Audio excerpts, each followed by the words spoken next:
Marcus Whitfield stood on his own front porch in the rain, staring at 3 suitcases his wife had stacked beside the door like garbage, waiting for collection.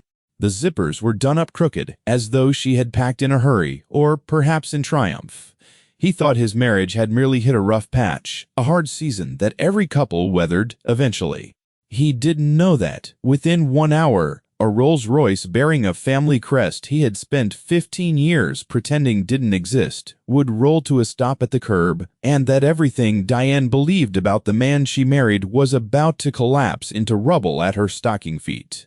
For 7 years, Marcus had answered to the name of a man he'd built from nothing, a quiet accountant, a modest earner, a husband who took the smaller car and let his wife redecorate the house twice without a word of complaint.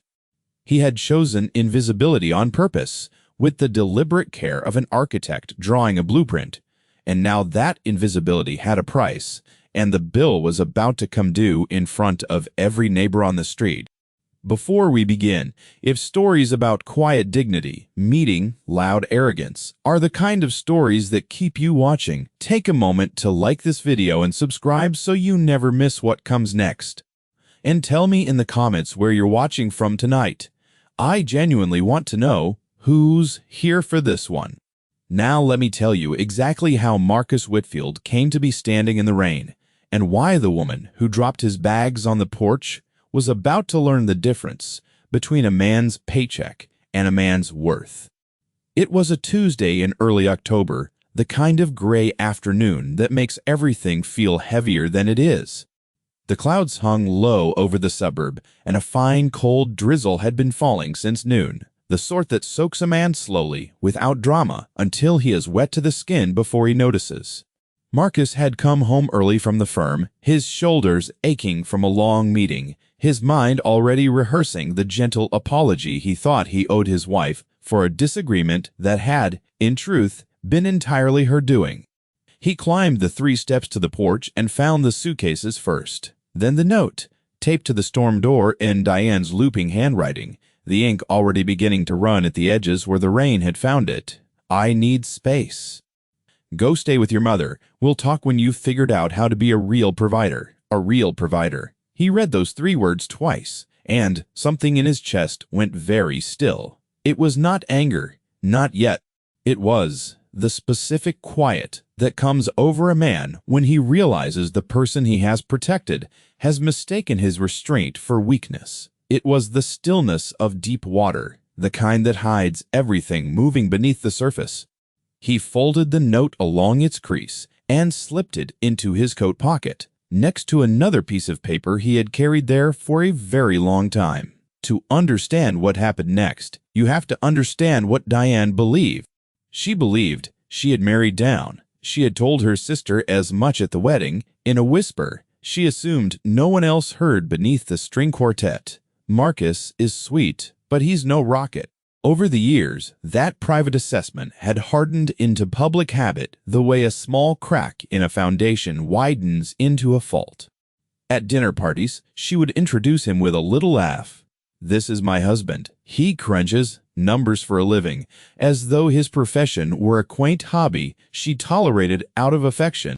When her friend Vanessa's husband bought a lake house, Diane spent 3 weeks reminding Marcus at breakfast, in the car, in bed, that some men knew how to make things happen. When her father needed a loan and Marcus quietly wrote the check, Diane never learned it was Marcus who paid. Her father let her believe he'd managed it himself, because that was easier than admitting his son-in-law had saved him from ruin. Marcus allowed all of it. He allowed it because he had grown up in a family where money was a weapon, where love came stapled to expectation, and where the loudest voice in every room belonged to whoever held the largest share of the estate. He had learned young that a fortune could hollow out a person, could turn a father into a general, and a home into a battlefield. He had walked away from that world at 23 with nothing but a suitcase and a promise to himself that he would never again let a fortune define him. He met Diane 4 years later when he was rebuilding a life on his own terms, and he made a decision he genuinely believed was noble. He would not tell her about the family. He would let her love the man, not the name. He would be chosen for himself or not at all. That decision, he was about to discover, had been a mistake, not because honesty would have saved the marriage, but because his silence had given Diane the room to build an entire idea of him out of contempt, brick by brick, until it stood between them like a wall he could no longer see over. He stood there a long moment, rain darkening the shoulders of his coat, and then he did something. Diane, watching from the front window with the curtain pinched between two fingers, did not expect. He did not knock. He did not pound on the door or plead through the wood. He took out his phone, made a single call that lasted no more than 30 seconds, and then he sat down on the top step beside his own suitcases, his back straight, his hands folded, and he waited. Inside the house, Diane felt the first thin thread of unease coil in her stomach. She had expected shouting or tears or the groveling reasonableness she had come to rely on over 7 years, the sound of a man rearranging himself to fit her mood. Instead, her husband sat in the rain with the composure of someone waiting for a train he knew would arrive on time, to the minute. She turned away from the window and told herself he was in shock, that this was the strange calm before he broke down and begged. She poured herself a glass of wine to celebrate what she had decided was the beginning of her freedom, and she raised it to no one in particular. Let me take you back, because the hour Marcus spent on that porch was not empty. It was the quiet before a storm that had been 38 years in the making, and every one of those years was about to arrive at once. Marcus was born Marcus Ellsworth Whitfield Hale, the second son of Alistair Whitfield Hale, a name that meant nothing in the suburb where Marcus now lived, but meant a great deal in older, colder rooms, boardrooms lined with oak and history, charity galas where the price of a single table exceeded most people's annual salary, and the pages of financial histories that traced the Whitfield Hale shipping and real estate concern back nearly a century. The family crest, a hawk above 3 waves, appeared on embossed stationery, on the brass doors of certain buildings downtown, and on the polished coachwork of the 2 Rolls-Royces the family had kept immaculately maintained since before Marcus was born. Marcus had not spoken to his father for 15 years. Not since the day Alistair had told him, in that flat, aristocratic tone that allowed no argument, that a Whitfield Hale did not marry for love, did not choose his own career, and did not embarrass the family by suggesting he wanted to earn his own living rather than manage inherited money. Marcus had said very calmly, standing in a study lined with portraits of ancestors who had never once looked happy, that in that case he would no longer be a Whitfield Hale. And he had walked out and become, simply, Marcus Whitfield, a man who studied accounting because he genuinely loved the honesty of numbers, the way they refused to lie, and who took a job at a mid-sized firm and worked his way up because he wanted to know with certainty that he could stand on his own 2 feet. What Marcus had never told Diane, what he had never told anyone in his new life, was that the estrangement had ended 18 months ago. His father, dying slowly and privately of a failing heart, had asked to see him through a lawyer's carefully worded letter. And in that hospital room, with machines counting out the last of an old man's time, 2 proud men had finally set down their weapons. Alistair had wept, an unthinkable thing, and told his son that walking away had been the most Whitfield Hale thing Marcus had ever done. That steadiness against the tide had turned out to mean the courage to lose everything rather than betray yourself. He had asked Marcus not to return to the family business, but to become its steward. To take over as chairman when he was gone, because the elder son, Julian, had proven himself a spender and not a builder, a man who saw the fortune only as a faucet to be turned. Marcus had agreed on one condition, that he be allowed to keep his ordinary life until the very last possible moment, that he not be dragged back into the world of Crest and coachwork until he chose it himself. Alistair had died 4 months ago, quietly, at dawn, with Marcus holding his hand, and today, at 2:47 in the afternoon, the last legal instrument had cleared the probate court. Marcus was now chairman of the Whitfield Hale Trust, sole controlling shareholder of an enterprise worth more than $400 million, and the man his wife had just ordered to go live with his mother because he wasn't a real provider. His mother, incidentally, lived in a 12-bedroom estate 2 hours north, with gardens that took 3 men to keep. Diane had never met her. Diane believed Marcus's mother was a retired schoolteacher in a modest bungalow because that was the story Marcus had told, and because Diane had never once expressed enough interest to suggest a visit. In 7 years, she had not asked a single real question about where her husband came from. So when Marcus made that 30-second phone call from the porch, he was not calling his mother. He was calling Harold Pennington, the family's longtime driver, and, more than that, the closest thing to a grandfather Marcus had ever known, the man who had taught him to fish, who had covered for him when he was a boy, who had been the only warmth in a cold house. He said only 4 words into the phone, "Harold, it's time, come." And on the other end, an old man's voice answered without hesitation, without a single question, "Right away, sir." The rain thinned to a mist.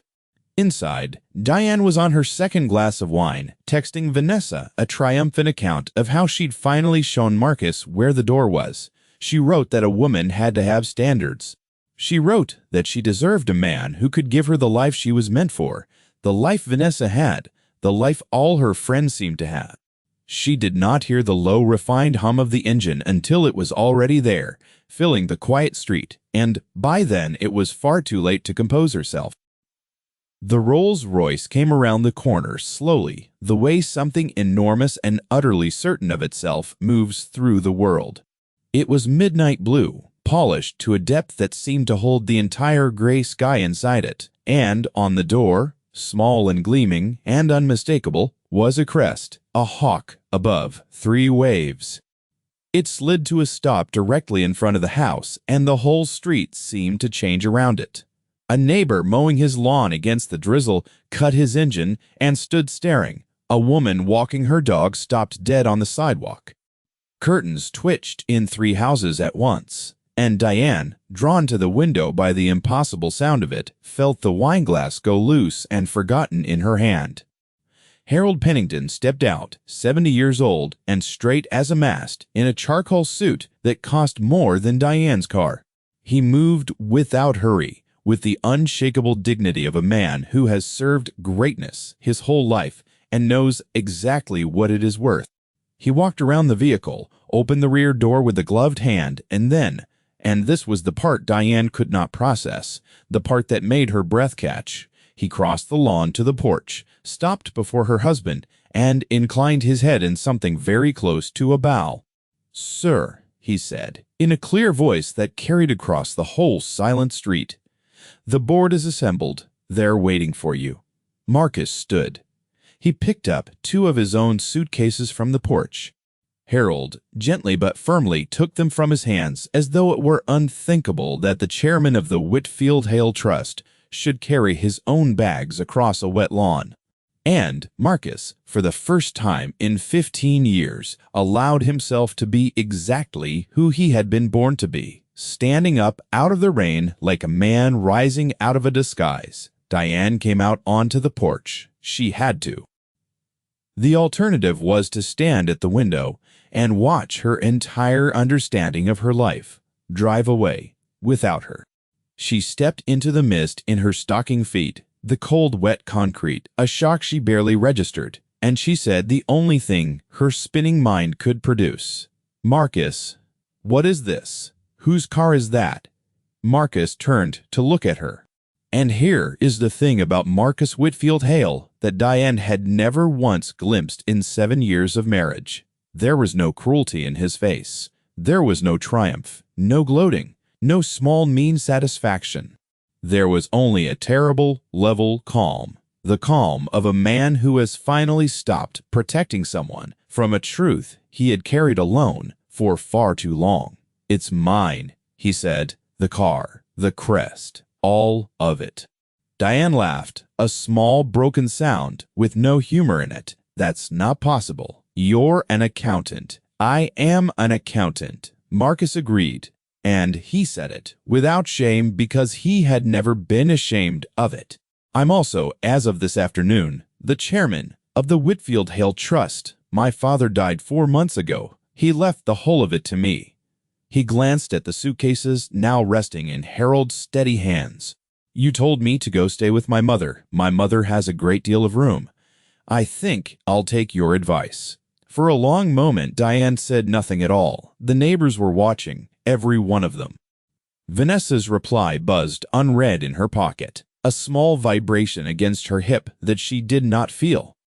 And into that ringing silence, Marcus did something that Diane would replay for years afterward, in the small, dark hours when she could not sleep.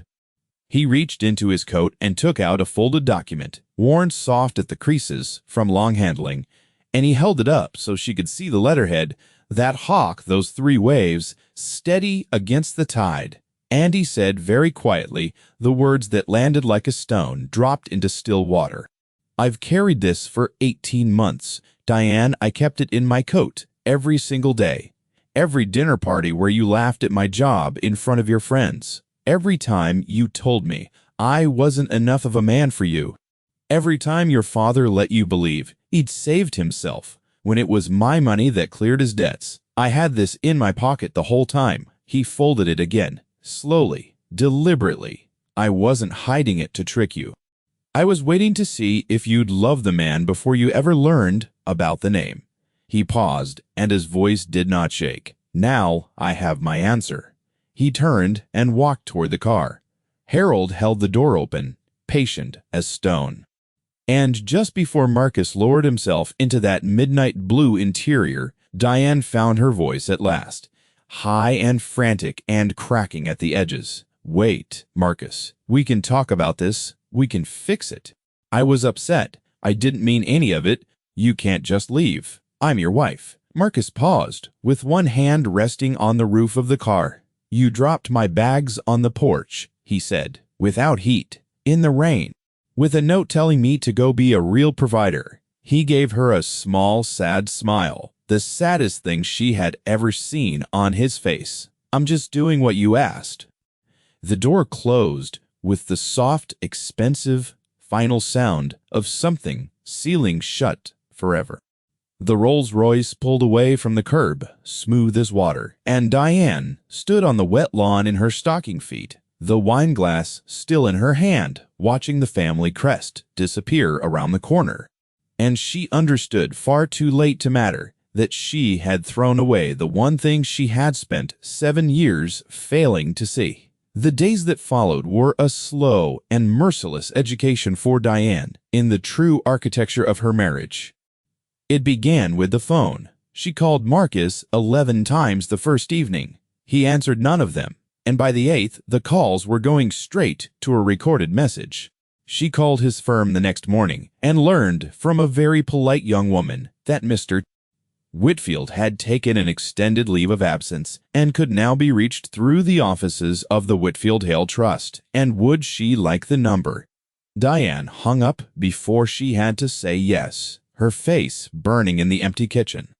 Then came the discoveries, one after another, each one a small, quiet collapse. She went looking for the house deed, thinking she would at least secure her position while she still could, and found that the house, her house, the house she had redecorated twice, the house whose kitchen tile she had agonized over for a month, was owned outright, not by Marcus and Diane jointly, as she had always assumed, but by a holding company. She had signed papers years ago that she had never bothered to read, papers Marcus had explained to her honestly at the dining table as a way of protecting the property from liability. She had waved them off. "Sign here," he'd said, sliding the pages across. And she'd sign without a glance, because reading contracts was beneath a woman of her standards. The holding company, she now learned, was a Whitfield Hale entity. She had been living for years as a guest in a house her husband's family owned, believing herself the mistress of her own domain. Then her father called. Alistair Whitfield Hale had been his son-in-law's father and her own father. It emerged in a single stammering conversation, had known who Marcus really was for years.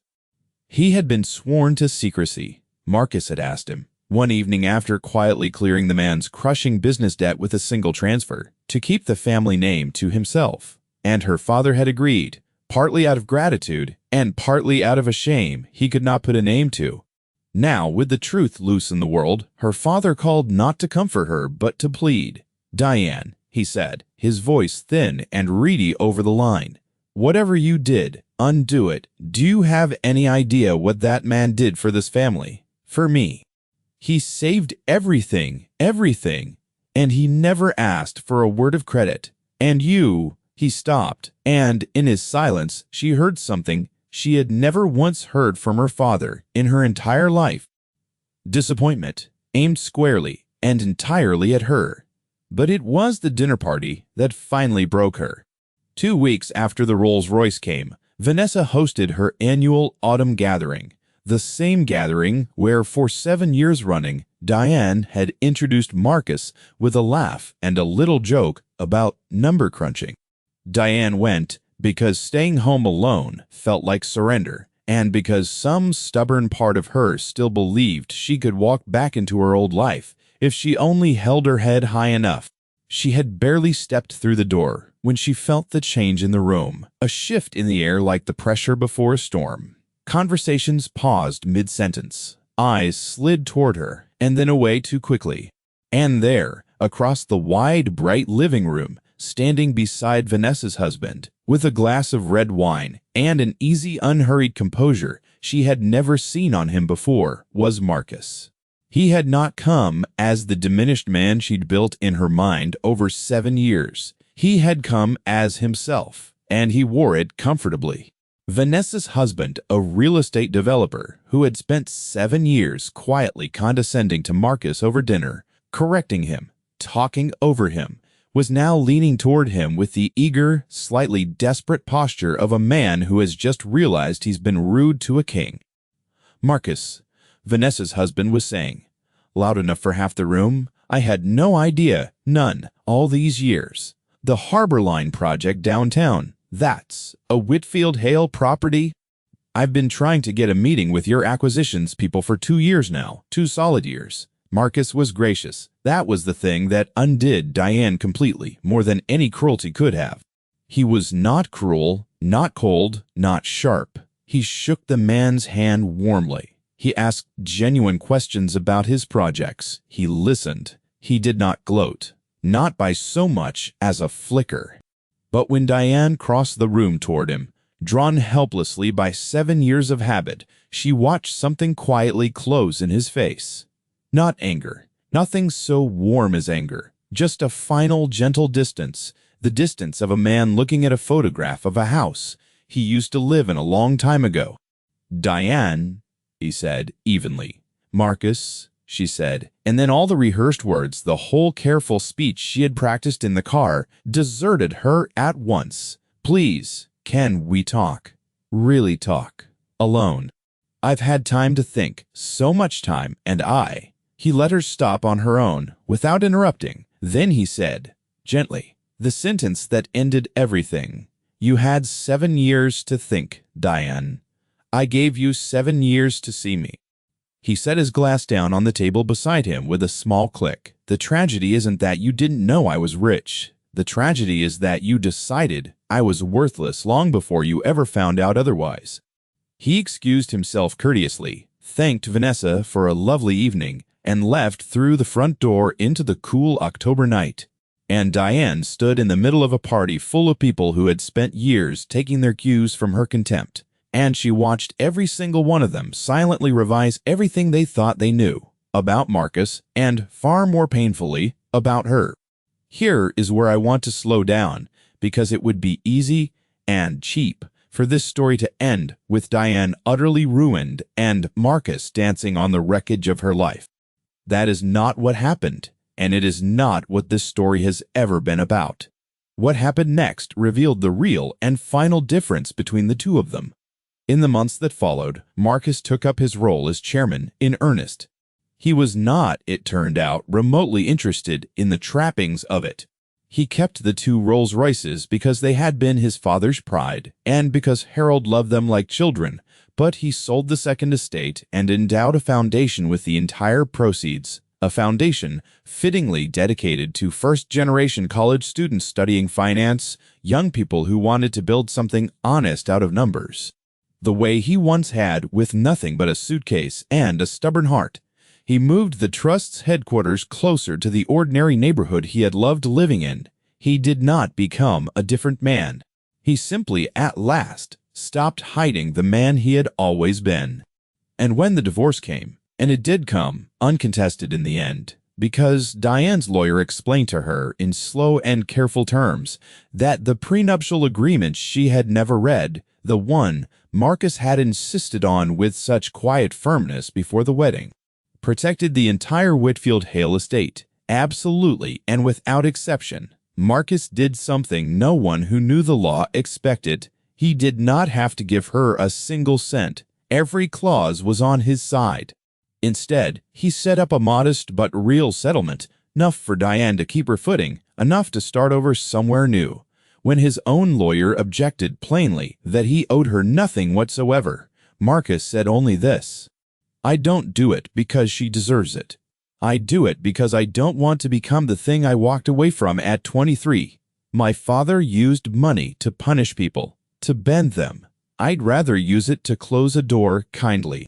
Diane received the papers and wept, and this time the tears were not for the fortune she'd lost. They were for the man himself. Because somewhere, in reading those generous, entirely unnecessary terms, she finally understood in full what she had thrown away. Not a shipping empire, not a family crest on a car door, but a husband who had loved her enough to want to be chosen for nothing at all, and whom she had failed again and again to choose. She wrote him one letter. She did not ask for reconciliation. She was past believing that was possible, and she was right to be. She wrote to say she was sorry, not for missing his money, but for missing him. For the 7 years of small cruelties she had mistaken for standards. For the note taped to the door in the rain. For never once asking about his mother, his past, the quiet weight he'd carried folded in his coat pocket for 18 long months. She wrote that she hoped he would find happiness, and for the first time in a very long time she meant every word of it. Marcus read the letter twice, the way he had once read her note in the rain. And then he did the only thing left to do. He wrote back a single line in his careful accountant's hand. "Thank you for finally seeing me. I wish you a life you don't have to laugh at." He kept the letter she wrote, not out of bitterness, out of something closer to grief, a quiet mourning for a marriage that might have been, if only she had ever thought to look. 2 years later, Marcus married again, a woman named Elena who worked at his foundation, a scholarship director who had known him for 6 full months before she ever learned that his last name was truly Whitfield Hale, and who, when she finally found out by accident, had laughed and said, "Well, that explains the good suits," and then had asked him nothing more about the money and everything more about the boy who left home at 23 with a single suitcase. He knew, this time, beyond any doubt, he knew he was chosen for the man. And on the day of that second wedding, small and warm and blessedly free of family crests, old Harold Pennington drove the couple away in the midnight blue Rolls, grinning behind the wheel like a proud grandfather. Marcus looked out the window at a life he had built twice over, once out of numbers and quiet dignity, and once out of the harder courage to finally stop hiding. And he understood that his father had been right about one thing after all. Steady against the tide. It had never once meant holding on to money. It had meant holding on to yourself, no matter what the water tried to take from you. So, let me leave you with the thing this story has been about all along. We spend so much of our lives measuring people by their cars, their titles, their paychecks, the size of their houses, and the labels on their clothes. And every one of those measurements is a lie waiting patiently to be exposed, because the true worth of a person is never on the surface, where it is easy to judge. Diane looked at Marcus for 7 years and saw only an accountant she'd settled for. She never once saw the man who cleared her father's debts in total silence, who protected her from the ugliness of a fortune, who wanted only to be loved for himself. She had everything a person could want, standing right beside her in the kitchen every morning, and she could not see it because she was too busy looking down. The lesson isn't be careful. Your quiet husband might secretly be rich. The lesson is this: treat people with respect, not because of what they might one day turn out to be, but because of what every single person already is. A whole world you simply haven't bothered to learn. Contempt is expensive. It costs you the very things you can never buy back at any price. Now, I want to hear from you. Have you ever watched someone underestimate a quiet person only to see the truth finally come out? Have you ever been the one who was underestimated, who waited in silence while others looked down on you? Tell me your story down in the comments. I read them, all of them, and there are people here tonight who need to hear that their patience and their dignity are not weakness. If this story moved you, do me a favor and hit that like button and subscribe so you're here for the next one, because I have more stories about quiet strength and loud reckonings coming very soon. Until then, remember, the loudest person in the room is rarely the strongest, and the man who lets you underestimate him may simply be waiting patiently to see who you really are. Take care of each other. I'll see you in the next one.